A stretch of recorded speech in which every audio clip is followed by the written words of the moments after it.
I'd see you if I saw you and we were within 5 or 10 foot of each other in the garage. We February always 18th, 2001 felt like a perfect Daytona 500 Sunday. Clear Florida skies, packed grandstands, and engines roaring with anticipation. Dale Earnhardt, forever known as the Intimidator, took his place on the track as he had so many times before, a legend preparing for yet another run. But this race was different in purpose. The 7-time NASCAR champion wasn't chasing personal glory, he was protecting his own.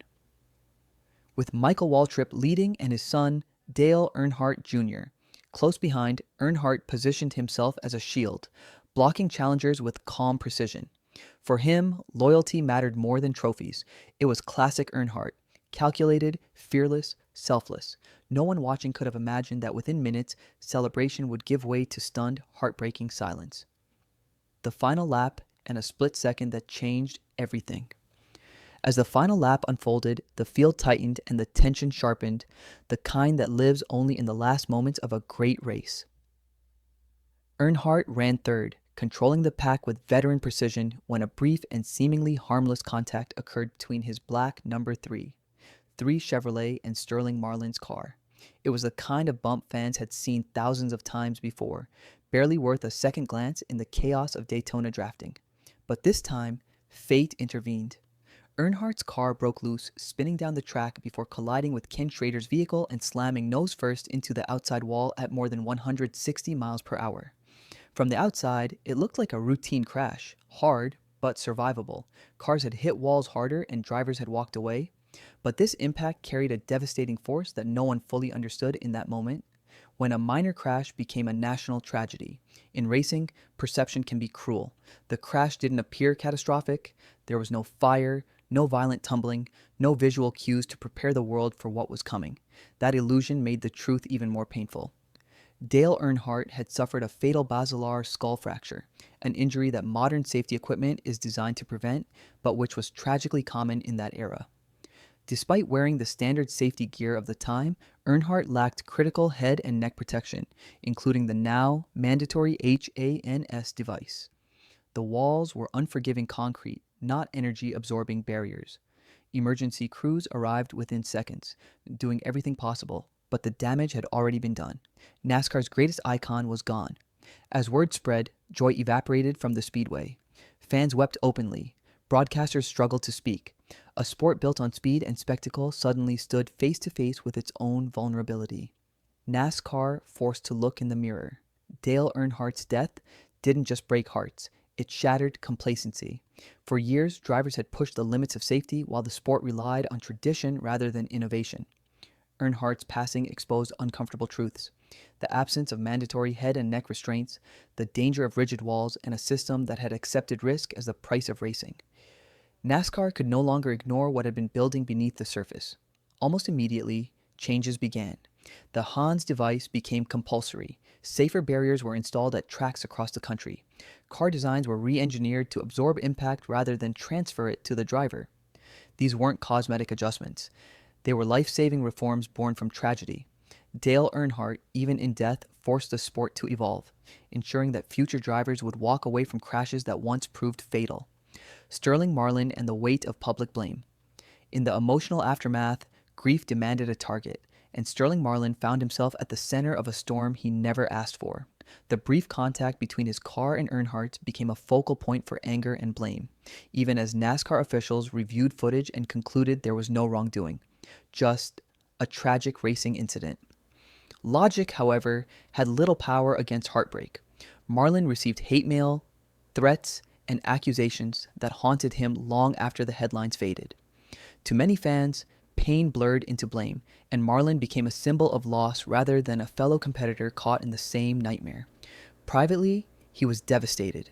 He replayed the moment endlessly, questioning every movement, every inch of space, even though reason told him there was nothing he could have done differently. Choosing silence in a world demanding answers. For years, Sterling Marlin said nothing publicly about the crash, a silence that many misinterpreted as avoidance or indifference. In truth, it was an act of restraint.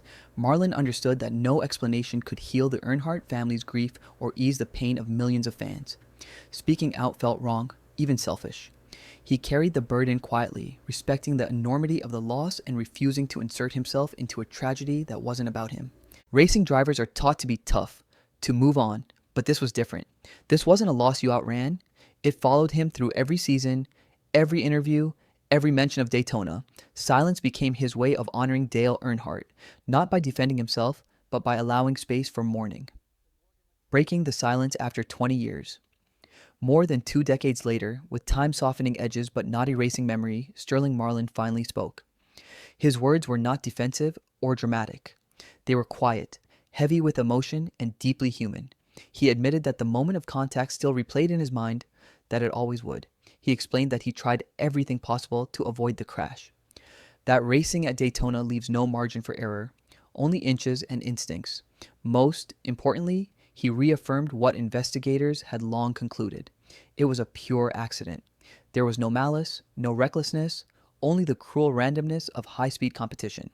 His confession wasn't about clearing his name, it was about sharing grief, acknowledging loss, and honoring a man he respected deeply.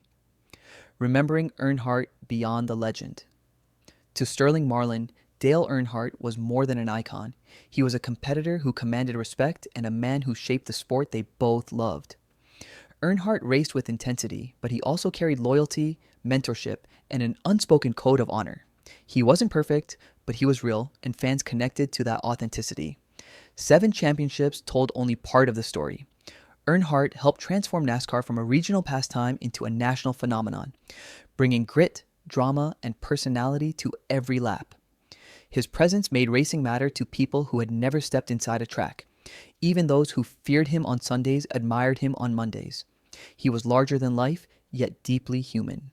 A legacy written in safety and survival. Perhaps the most powerful part of Dale Earnhardt's legacy is not measured in wins, but in lives saved. Because of the changes sparked by his death, countless drivers have walked away from crashes that once would have been fatal.